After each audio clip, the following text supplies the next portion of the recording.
पवनी नगर परिषदेत 29 जानेवारीला एक विचित्र प्रकार घडला। खुर्चीवरून सुरू झालेला वाद थेट जमिनीवर बसून कामकाज करण्यापर्यंत पोहोचला आणि संपूर्ण शहरात या घटनेची जोरदार चर्चा सुरू झाली। नगराध्यक्ष आणि उपनगराध्यक्षांसाठी स्वतंत्र दालने असतानाही मी इथेच बसणार या अट्टहासामुळे अक्षरशः रणकंदन माजले। नगराध्यक्ष डॉक्टर विजया नंदुरकर यांच्या दालनात उपनगराध्यक्ष सोनू बावनकर यांनी बाजूला खुर्ची ठेवून बसण्याची व्यवस्था केल्याने वादाला तोंड फुटले। वाद वाढू न देता जनतेच्या कामाला प्राधान्य देत नगराध्यक्ष डॉक्टर विजया नंदुरकर यांनी थेट दालनाबाहेरील पॅसेजमध्ये जमिनीवर बसून कामकाज सुरू केले।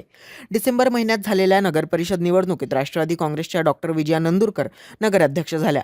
मात्र बहुमत भाजपकडे असल्याने उपनगराध्यक्षपदी भाजपचे सोनू बावनकर निवडून आले। या संपूर्ण प्रकाराची दखल घेत मुख्याधिकारी निलेश इंगोले यांनी हस्तक्षेप केला आणि नगराध्यक्षांना सन्मानपूर्वक दालनात बसण्याचे पत्र दिले।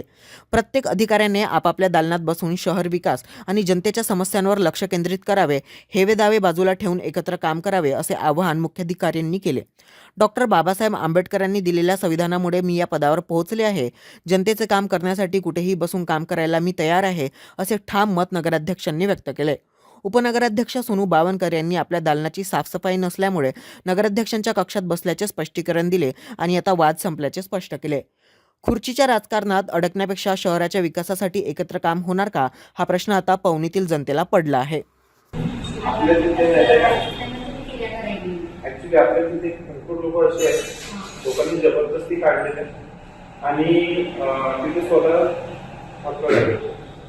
मागे आम्ही एकदा रेट केली होती। 4 ते 5 फॅमिली तिथे आपला कब्रस्तानावर तिथे मिळाले। तिथे ते जे व्यक्तीचं नाव अलॉटेड आहे त्याची लिस्ट आहे माझ्याकडे। अलॉटेड आहे, अलॉटेड पर्सन राहते ते माहिती नाही।